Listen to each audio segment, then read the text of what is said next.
నమస్తే అన్న, అందరికీ నమస్కారం.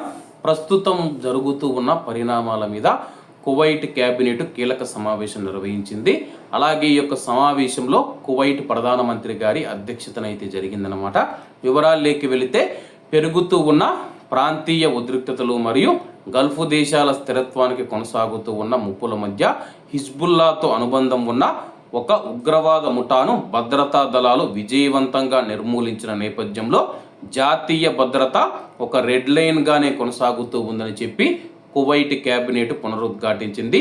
కువైట్ ప్రధానమంత్రి Sheikh Ahmad Al Abdullah Al Ahmad Al Sabah గారి అధ్యక్షతన జరిగిన ఈ సమావేశంలో ఈ ముఠా అరెస్టుకు దారితీసిన ఆపరేషన్ పైన కువైట్ ఉప ప్రధానమంత్రి మరియు మినిస్ట్రీ ఆఫ్ ఇంటీరియర్ మంత్రి అయిన షేక్ ఫహాద్ ఆల్ యూసఫ్ గారు క్యాబినెట్కు సవివరమైన నివేదికనైతే సమర్పించడం జరిగింది. కువైట్ దేశ సార్వభౌమత్వాన్ని దెబ్బతీయడం మరియు గందరగోళాన్ని సృష్టించడం లక్ష్యంగా ఒక సమన్వయ విధ్వంసకరమైన కుట్రను పన్నినట్లు ఆరోపణలు ఎదుర్కొంటూ ఉన్న 14 మంది కువైటీలను మరియు 2 లెబనీస్ వ్యక్తులతో ఈ ముఠా ఉందని చెప్పి అధికారులు వెల్లడించారు. భద్రతా దళాలు భారీగా ఆయుధాలు, మందుగుండు సామగ్రి, డ్రోన్లు, అలాగే కొన్ని కమ్యూనికేషన్ పరికరాలు వారి దగ్గర నుంచి నిధులను స్వాధీనం చేసుకున్నాయి. ప్రస్తుతం మనం చూసుకుంటే కానీ కువైట్ దేశ భద్రత విషయంలో ఎటువంటి రాజీ పడే ప్రసక్తి లేదని చెప్పేసి బయట నుంచి ఉన్న శత్రువులైనా సరే కానీ, కువైట్ దేశంలో ఉన్న శత్రువులైనా సరే కానీ మేము వదిలిపెట్టమని చెప్పేసి కువైట్ క్యాబినెట్ పునరుద్ఘాటించింది.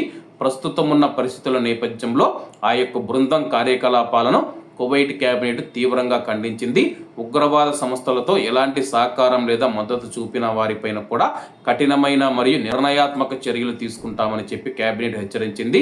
దీనిని ఒక ప్రమాదకరమైన నేరపూరిత పథకంగా అభివర్ణిస్తూ దానిని భగ్నం చేయడంలో భద్రతా సంస్థలు చూపిన అప్రమత్తతను, వాళ్ళ యొక్క వృత్తి నైపుణ్యాన్ని క్యాబినెట్ ప్రశంసించింది.